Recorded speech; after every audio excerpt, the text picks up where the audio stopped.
faglige arbejde vil jeg nu give en oversigt over. For den kongelige veterinær- og landbrugshøjskole har landbrugets videnskabsmænd og faglige rådgivere fået deres uddannelse. Landbrugsvidenskaben har gennem sit arbejde skabt det grundlag, hvorpå Danmarks landbrug og ikke mindst det stærkt drevne husmandsbrug har bygget sin fremgang. Det videnskabelige forskningsarbejde har skaffet os kendskab til jordbundsforholdenes og gødningsstoffernes indflydelse på planternes vækst. Ved det såkaldte karforsøg har man haft mulighed for at undersøge de forskellige plantenæringsstoffers betydning. I dette tilfælde er der sået korn i et kar, der kun indeholder begrænsede næringsstoffer, og til sammenligning er der sået korn i et andet kar, der indeholder næringsstoffer, der tilfredsstiller planternes behov. Resultatet taler for sig selv. Lignende forsøg er her foretaget med roer.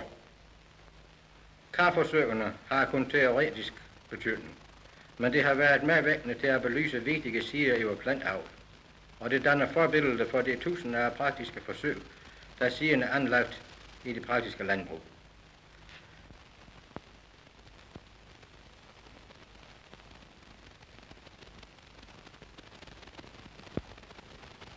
Ved kunstig bestøvning og ved udvalg blandt de bedste planter har videnskabsmændene fremstillet mere og mere ydedygtige stammer og sorter.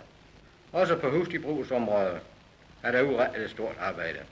Docent Fjord grundlagde Statens Forsøgslaboratorium, og hans arbejde fører stadig videre.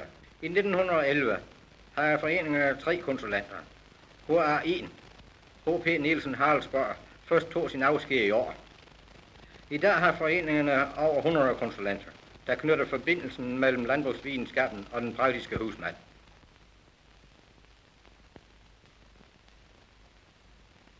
De er her samlet til et møde på Fyns Husmandsskole.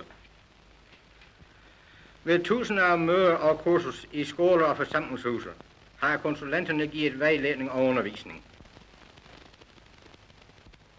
Ved markvandringer har man i høj grad udviklet iagttagelsesevnen hos landmændene, hvorfor denne form for belæring benyttes stærkt. Her demonstrerer konsulenten betydningen af, at jordbundsforholdene er i orden. Forskellen i haverens udvikling skyldes forfrugtens indflydelse.